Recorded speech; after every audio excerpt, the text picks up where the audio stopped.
Ladies and gentlemen, may I please request you all to take your seats. This is a very exciting health TED Talk that we've brought for you here. And this year in particular, the first year that we have the M42 main stage, it's been made a success because of people like the lady who's going to join us on stage and share her expertise. She's super connected and she's super intrigued to share her knowledge with you.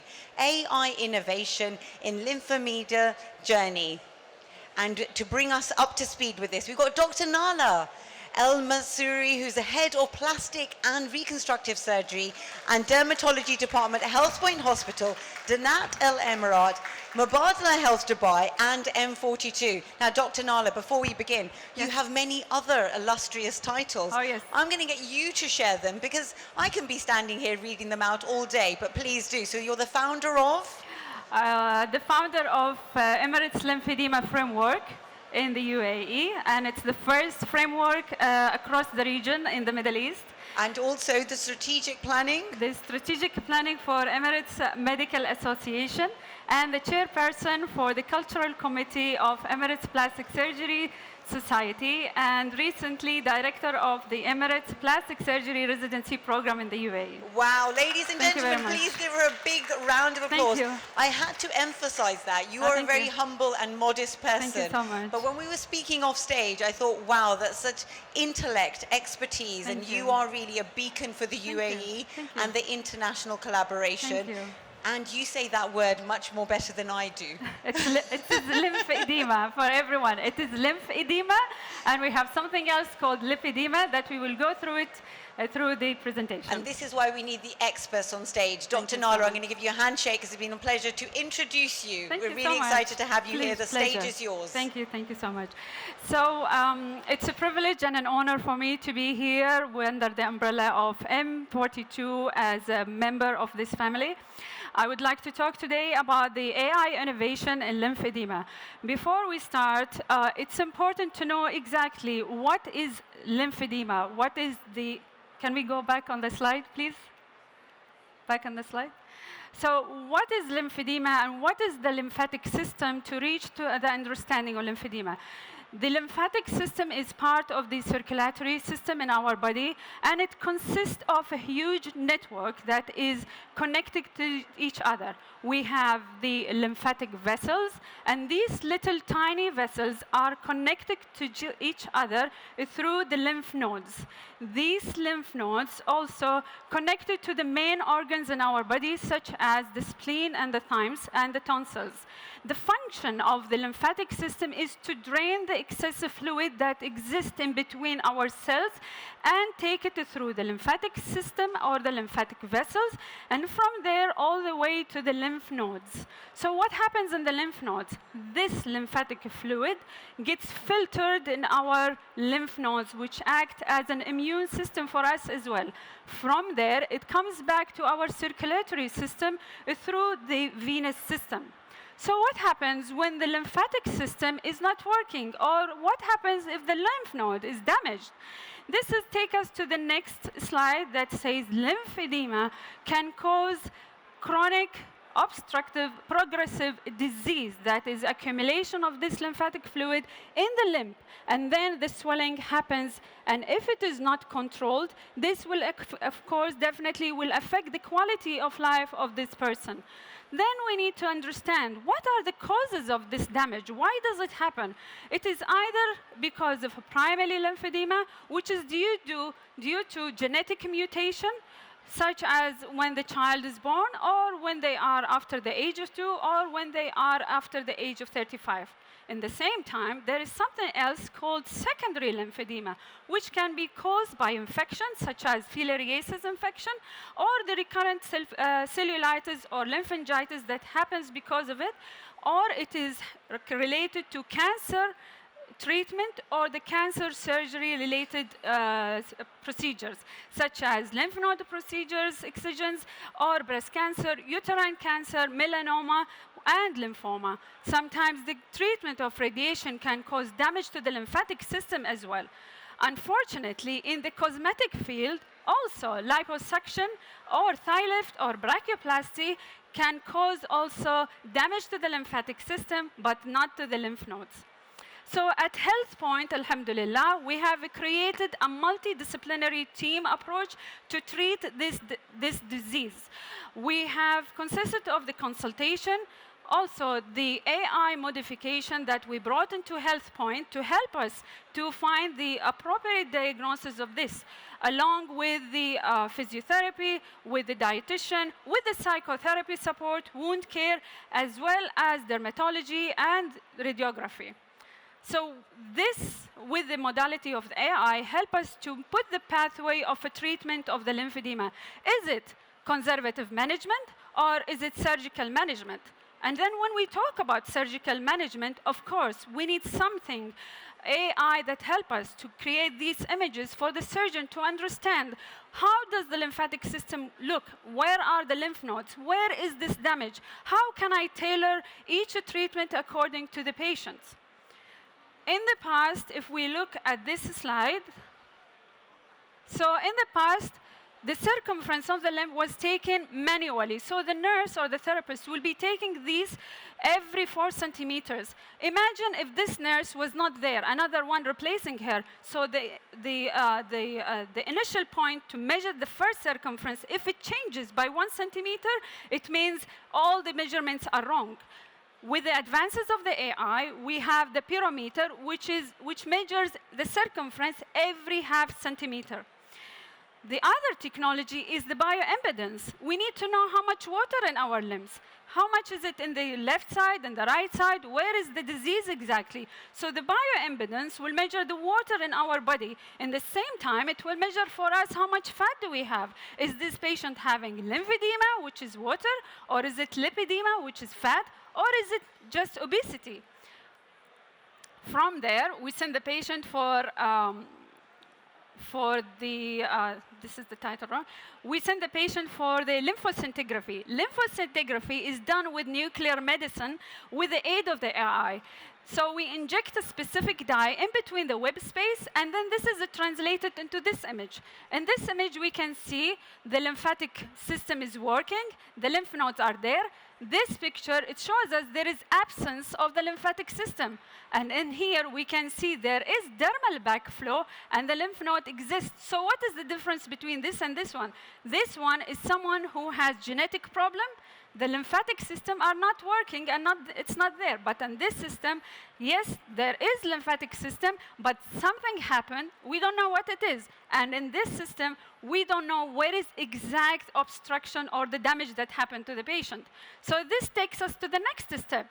With the AI, the MRI lymphography, again, we inject a specific dye, and if you compare this one to the previous one, this one gives us more detailed into the lymphatic system. We can see where are the lymphatic going, where is the obstruction. However, the dye that we use in the MRI, sometimes it can cause lymphedema and damage the system.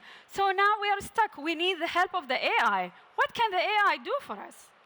Then we have something called ICG lymphography. The ICG, it depends on another dye that is friendly to the human body. It's injected into the web space, and then we use the infrared camera to map the lymphatic system. So this procedure gives us a dynamic process. How does the lymphedema or lymphatic vessels are working?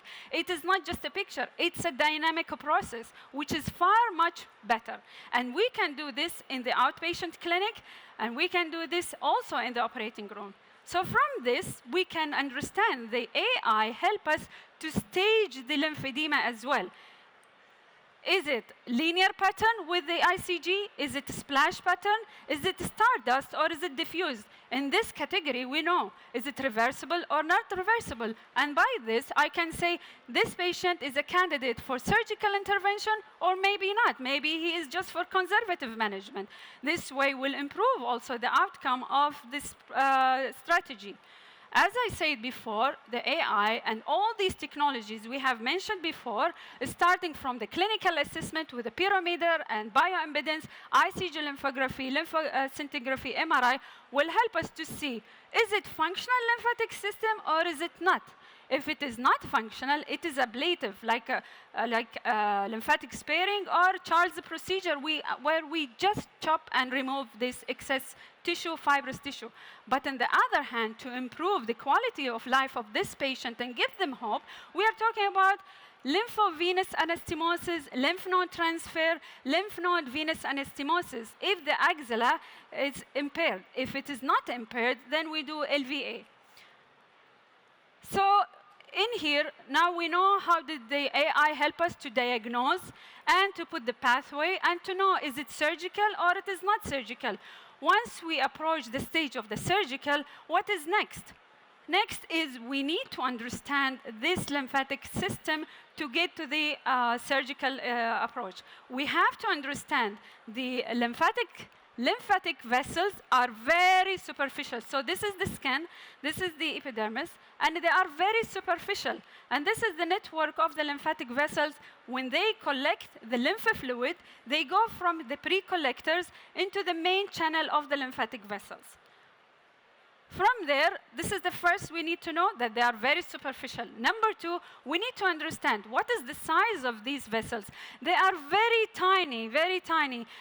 We can see in this picture a live picture from the surgery. So the size of the lymphatic vessel, it is less than even 0.3 millimeter, and the usual range from 0.8 to 0.3. And the other thing is the color. It is transparent. That's why we need to use a dye.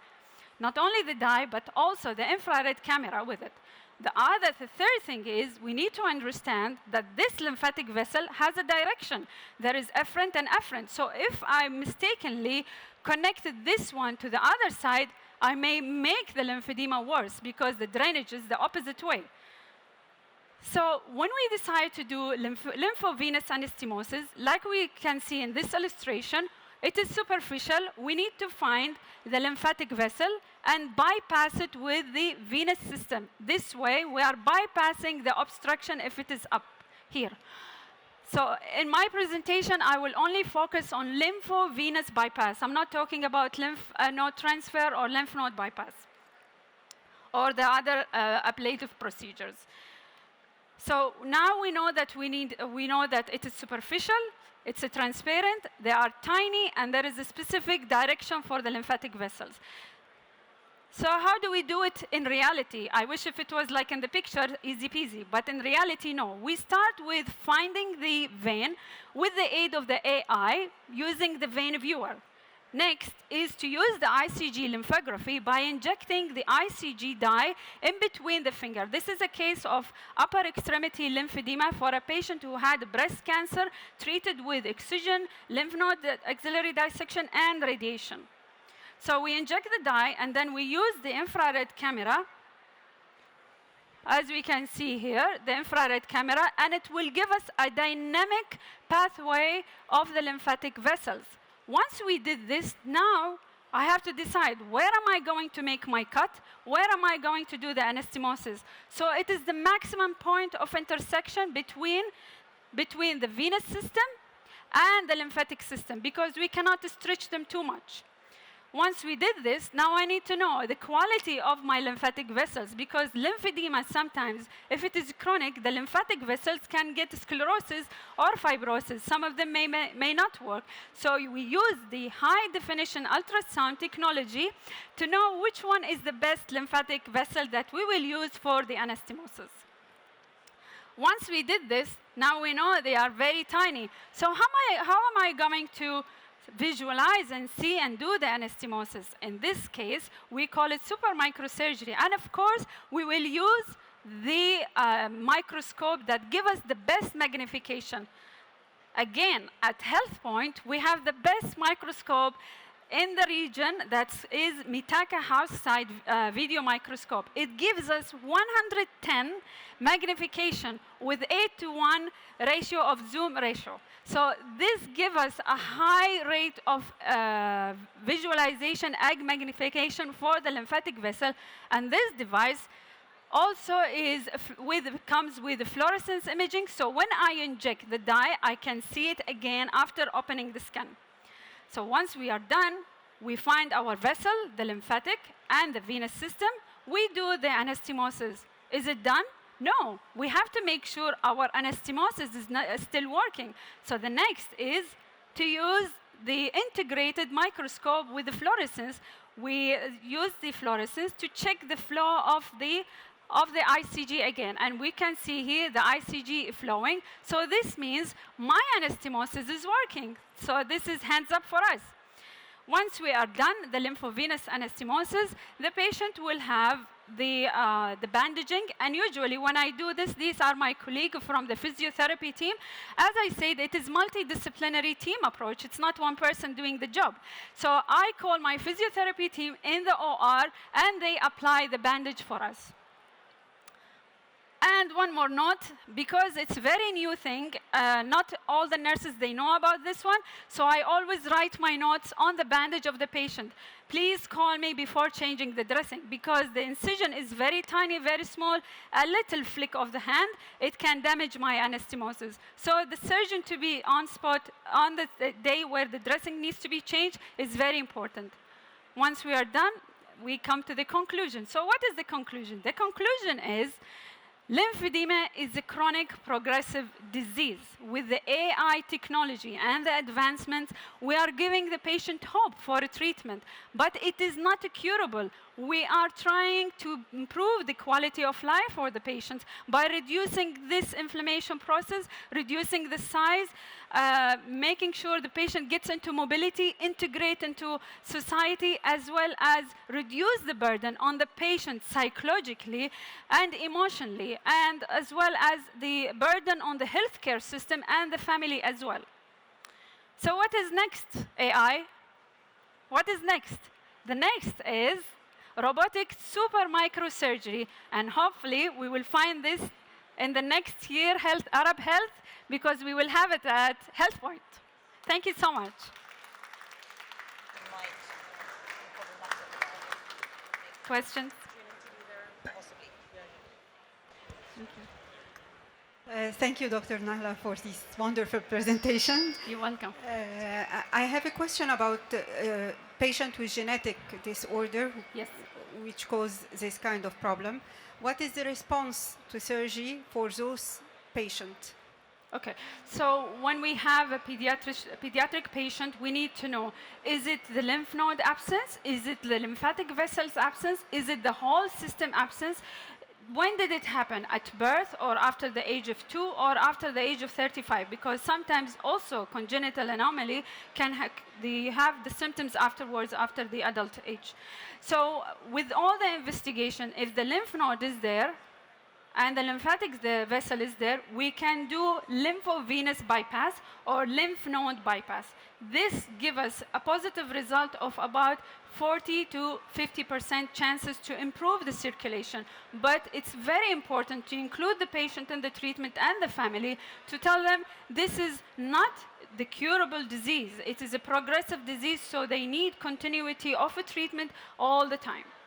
Okay, so the genetic test is part of your Exactly, investigations yes, in the beginning. yes. And thanks to you, we have established this genetic panel for the lymphedema primary. Thank you. Thank you so much. Organizations which often here we're always celebrating the rise. Thank you, Dr. Nahla, for such a wonderful presentation. I just want to ask, what are the main consequences of misdiagnosing a lymphedema/lipedema? The consequences, thank you so much for this lovely question, it's very important. Lipedema, it is accumulation of fat, and it starts from stage 1, 2, and 3, and 4. 1 and 2 and 3, it is just something to do with the fat accumulation. But when we reach stage 4, it is the obstruction of the lymphatic flow because of the fat all around the lymphatic system. So if we misdiagnose the lipedema, the patient can progress into lymphedema, which is very hard to treat. The treatment or the surgical treatment for the lymphedema is more complex than the lipedema. Targeting or finding the patient with the lymphedema at the early stage is very beneficial for the patient. It will save them from moving into or getting complicated, advancing into lymphedema, because the treatment then will be different. Yes, thank you.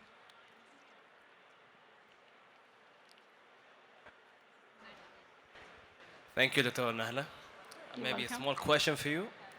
Can we treat a primary lymphedema in a sense, a newborn who child with the lymphedema, can we treat it? We can treat it if there is absence of the lymphatic system, like the lymph node or the lymphatic vessels. It's very difficult to treat, so we will be relying on the conservative management, which is complete decongestive therapy. That's why in our slide, in maybe the fourth or the fifth slide, we showed the map of the multidisciplinary team clinic, where the physiotherapy is one of the main important part of this treatment. Because some patients, when they have missing lymph nodes or missing lymphatic vessels, or they are not existing, it means the accumulation of the fluid will be there. Therefore, the complete decongestive therapy or the manual lymph drainage, it is important for them. Surgically, it may not work. So that's why the investigation, we rely on what we see on the images. We rely on the ICG, the MRI lymphography, and the lymphoscintigraphy. These are very important parameters that help us to find what is the diagnosis, why did it happen, what is the best way to treat this condition. Anyone else? No? I don't want to ask questions. What do you think the percentage of lymphedema in our region? Make sure that Any number? the microphone is very close to No? your mouth, because 3 choices. keep it like that. Okay, let's start with the percentage of breast cancer in our region is very high. So when we look at the patient with the breast cancer, if they had axillary dissection, it could be 30, it could be 10%, it could be 50%. What do you think? 10, 30, 50? 50? If it is just axillary dissection, it will be around 30. If the patient has radiation, it will increase to 45%. That's why early detection of breast cancer is very important to avoid having lymphedema. And now we have something called sentinel lymph node biopsy, where we don't need to take the whole lymph node in the axilla. Thank you so much. I hope you enjoyed the session.